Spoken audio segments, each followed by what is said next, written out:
Hi, this is Heath from Chicago Stockyard Saddle Tree. I'm going to try this again. Since my first video, I learned a hell of a lot in that one, and I'm going to explain just the trees and what we do and what you can do with the trees. So we make light ride trees. That's the name of our tree, but it's out of a high-density polyurethane.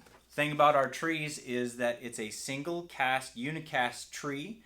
All parts, the horn, the fork, the ground seat, the bars, and the cantle are all cast as one piece. After the fact, I put the handhole in and the stirrup slots.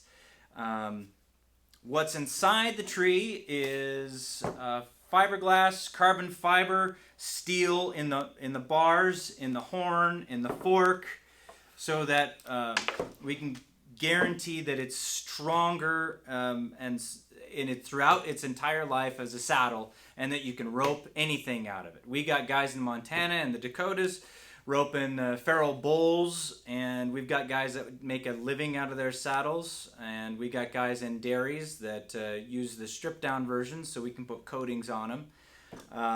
And it's lightweight, very durable, easy to work with.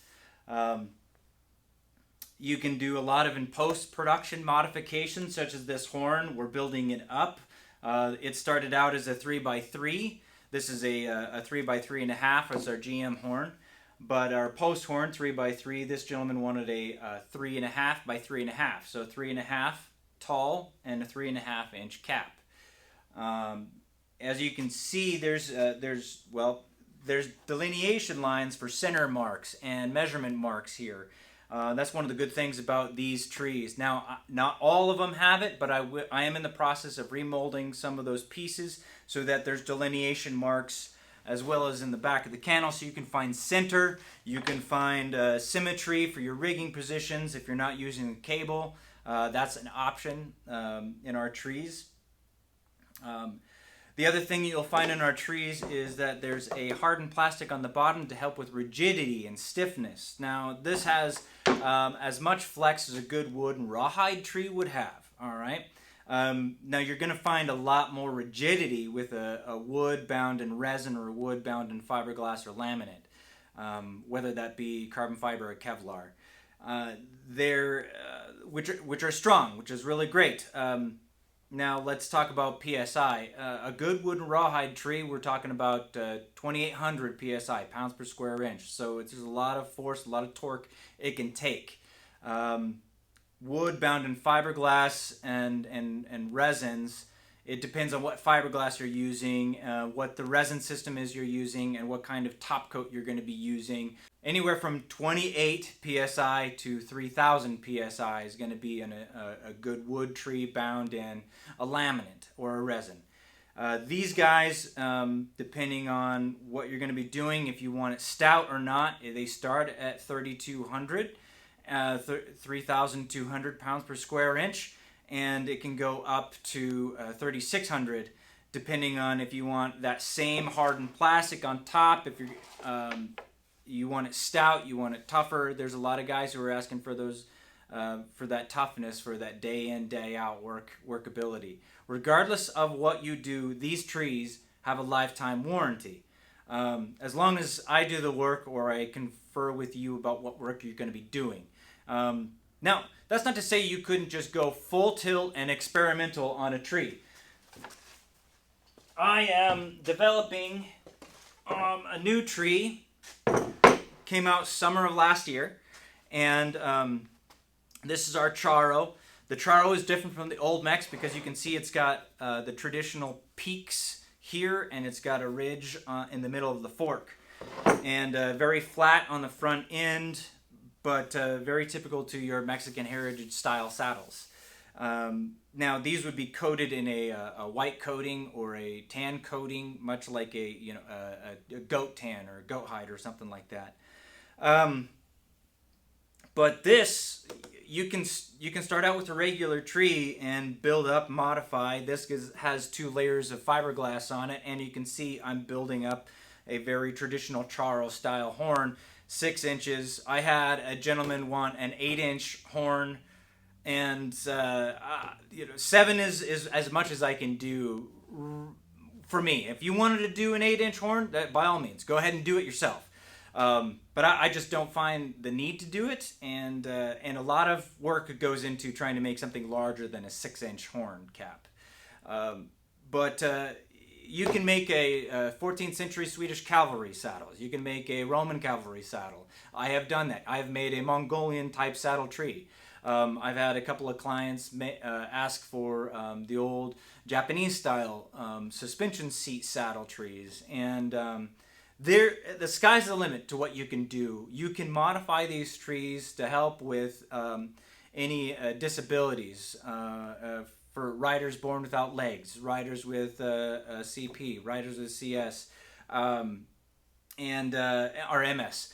Or riders that have balance, mercury problems in their ears, and there's so many things. You can find a lot of these photos on the Facebook page or our website, and custom saddles. And there's a few other saddle makers that I've also made. We've made the trees for them for riders that are special needs. Here's a good example of a tree with another coating. And this is our Aussie Stockman. 4-inch polys, 8.5-inch long. And as you can see, this guy is fully coated. Any of our coatings can come fully coated. I mean, any of our trees can come fully coated. And again, you have a choice of cable or not. These are really nice for this close contact but fender saddles rather than having spring bars. Now, if you want spring bars, you can suspend them with T-nuts and bolts and put the spring bars in here at the bottom, to make a more traditional Australian or Stockman saddle tree or saddle.